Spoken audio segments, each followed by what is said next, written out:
You're live. All right, guys, welcome to Press Pass. All right, so we have Angela Huckaby and her coach, Colt Milton, who will also be competing tomorrow. So Angela Huckaby competing in Amateur Shape Masters 40 plus, Amateur Shape Open, Amateur Fitness Angels Open, Amateur Fitness Angels Masters 40 plus, and Amateur Evening Gown Masters 40 plus. Welcome, guys. Thank you so much. It's a pleasure to be here.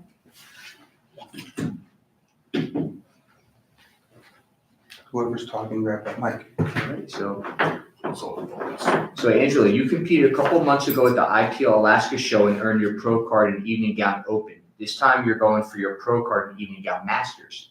What's the significance of earning your card in the Masters division for you this time around? So I think I was right on the cusp of entering that Masters division due to my age. And so I've had a birthday since then, and I'm ready to bring it to the Masters division in the new age category. All right, happy belated birthday. Thank you.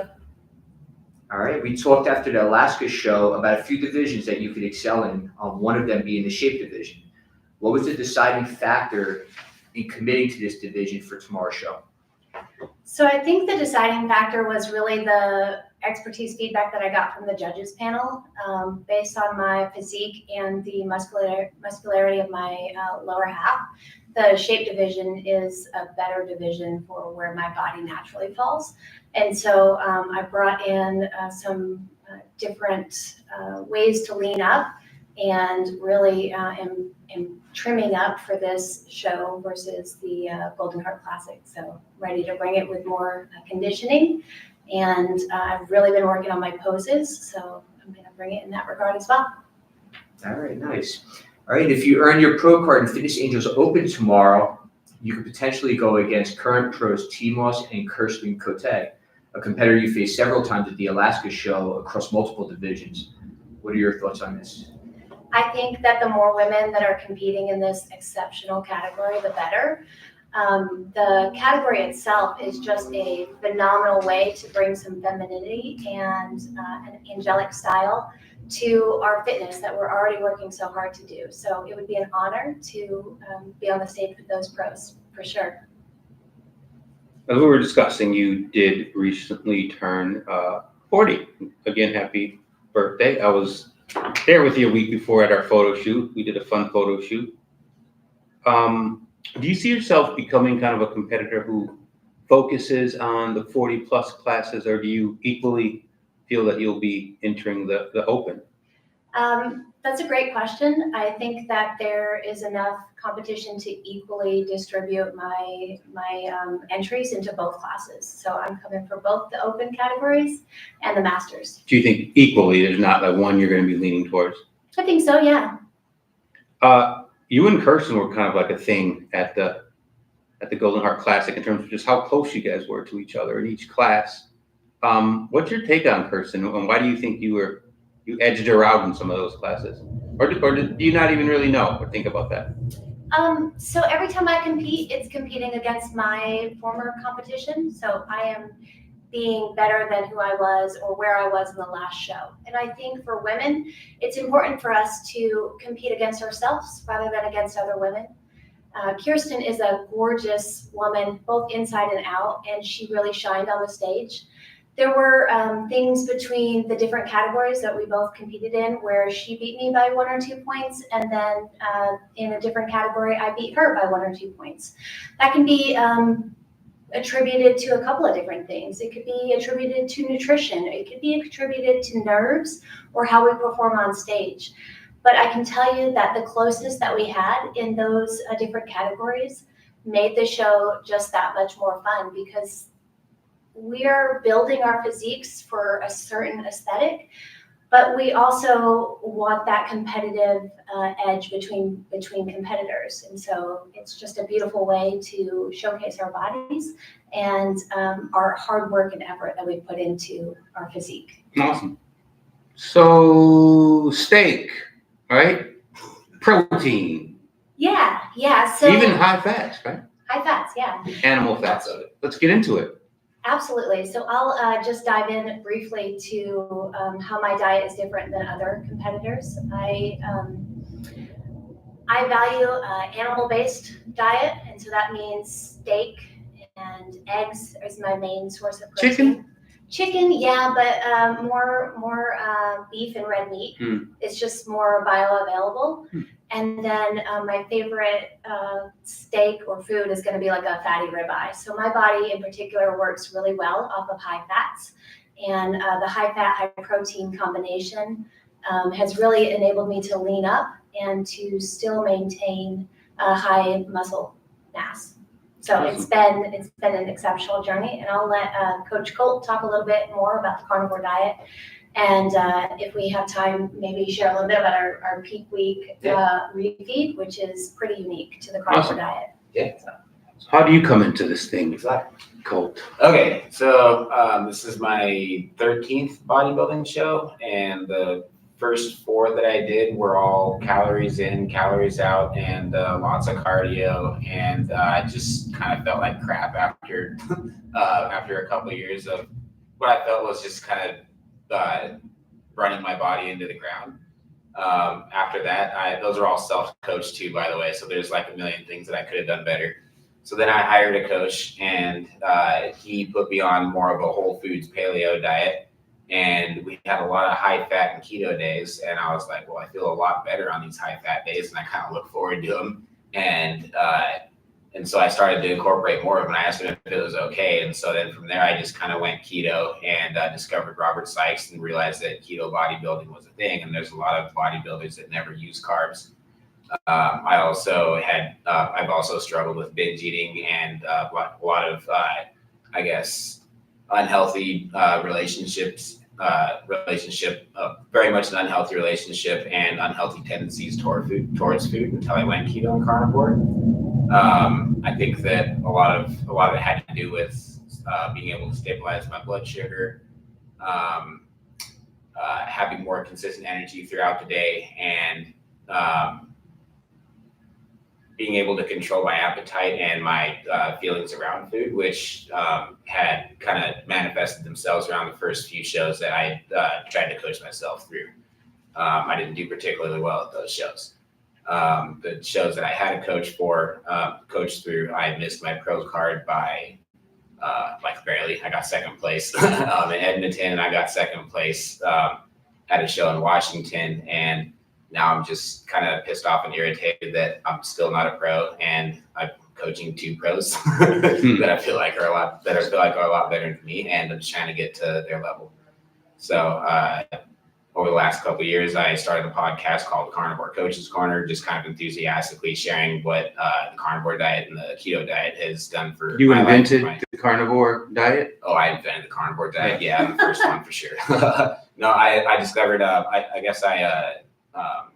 the podcast that was really popular at the time was called Carnivore Cast, that Scott Lozinski leads. And now he rebranded it, and it's called something else. It's still a good podcast, but it's just kind of gone a different direction. So my podcast is now the #1 in the UK of all places for bodybuilding podcasts. And so I wonder why that is. I guess we've just been pushing it. I've just been pushing myself pretty hard online as a businessman because when the economy fluctuates in the United States, I'm finding, I guess, more opportunities elsewhere. So Nice. that's been So the carnivore diet, it's that's a well-known protocol. That's not like your brand, isn't that? I'm sorry?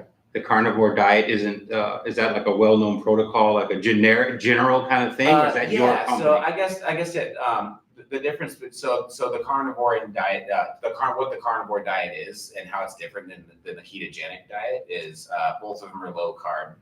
Ketogenic diet would be very close to no carb, or very close to low carb, but not no carb. Carnivore diet is taking it a step further, disregards whether you're in ketosis or not.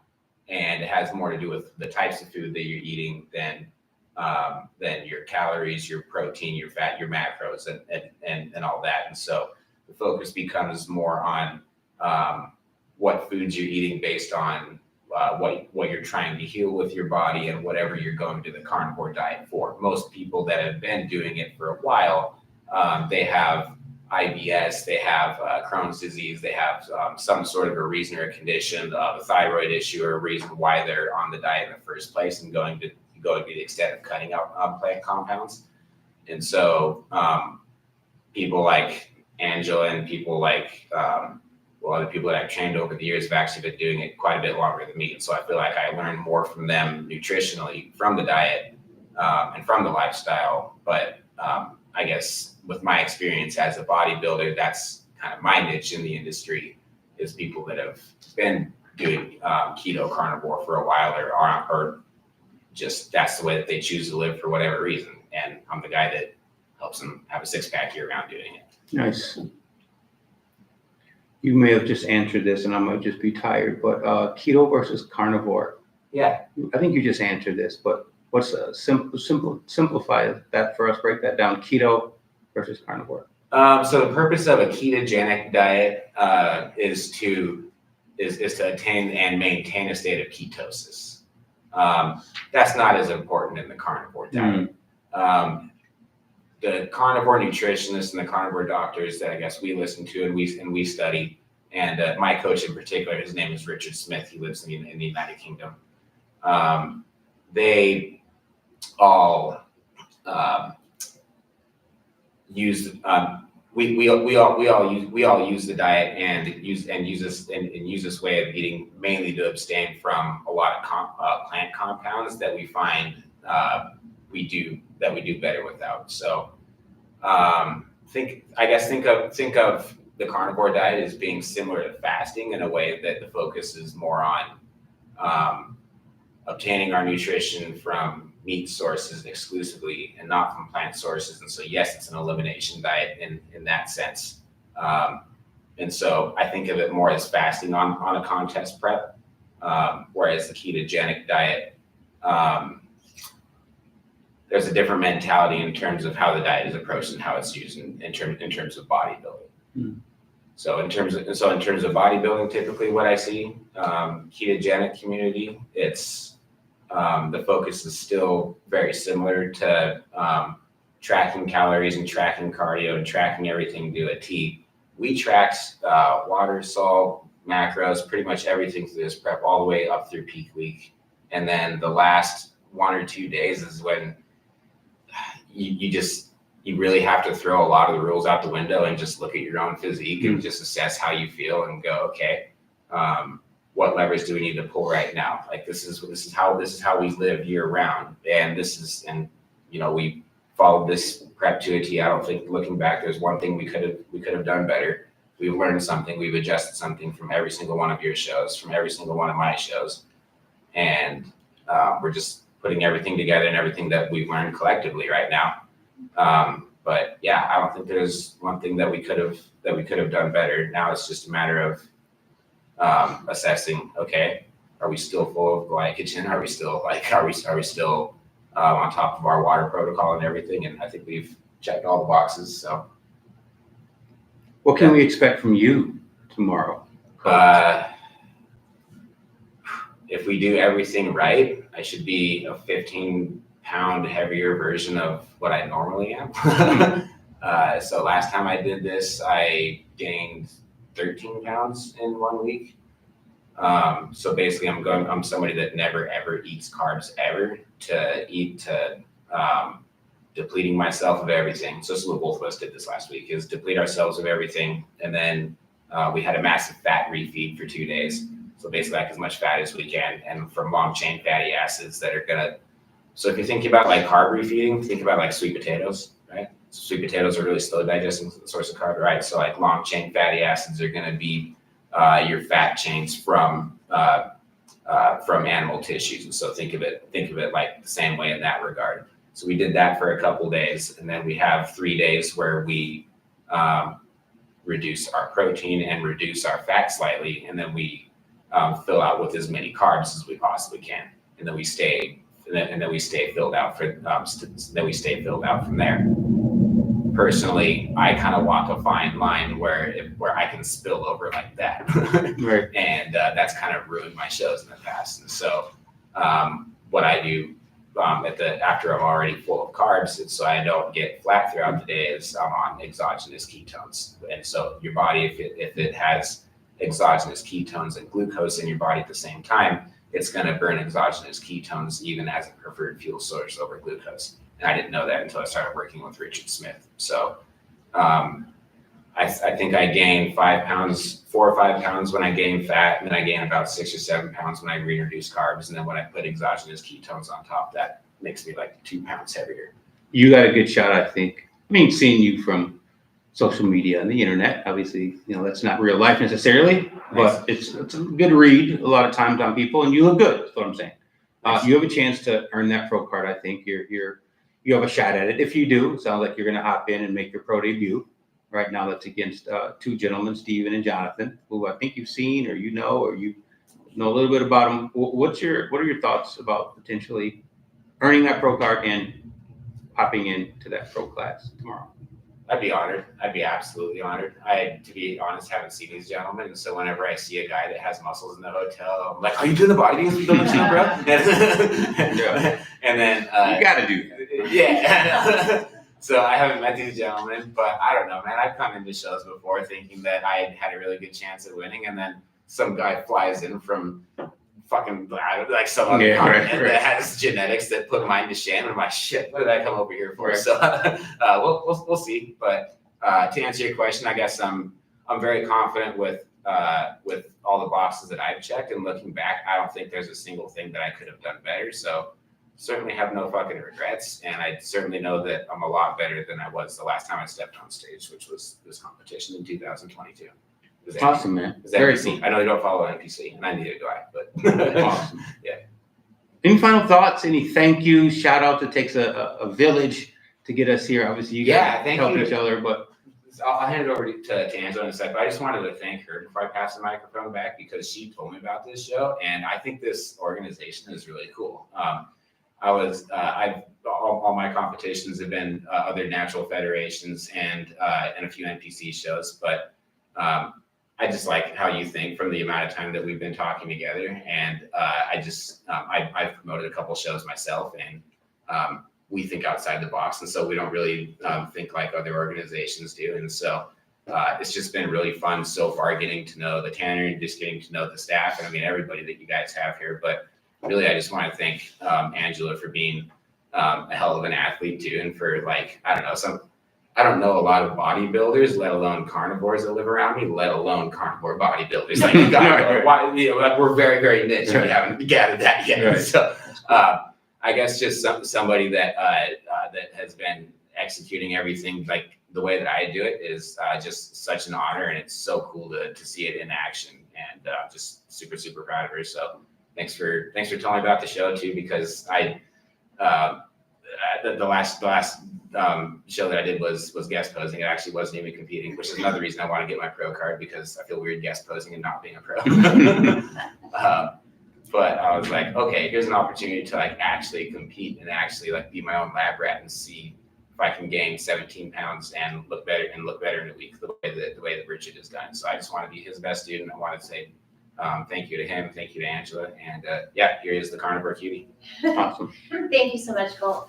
So I think my thank yous start all the way back at the beginning. My thank yous are with my fitness community, because I started going to the gym for consistency. And in Fairbanks, Alaska, it's cold, and we like to get out and do things. And one of the things that I was able to experience were some of the local shows. And Teresa Quakenbush, who brought the IPL to Fairbanks, Alaska, where I earned my pro card. And I want to thank the IPL, because without this organization, I think there's a lot of different organizations out there that aren't doing things as well. They might be doing things okay, but the way that this organization brings everyone together and gives them an opportunity to express their athleticism and their own fun sides is just been such a fun, amazing experience. And so those are my beginning thank yous. For posing, I want to thank Emily Peterson-Wood and Morgan, who have put in a lot of time and effort providing coaching to our rural Alaska community. And without them, I would not feel as confident on stage with my posing that I feel like I am now.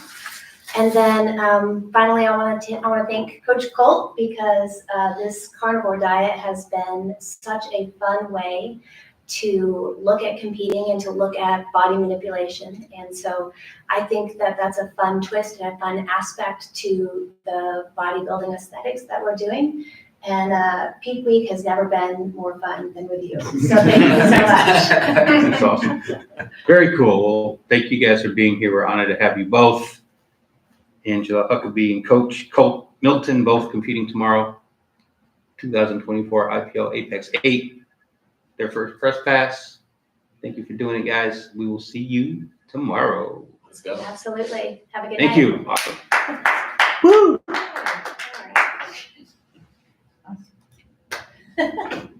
Thank you guys so much. Thank you.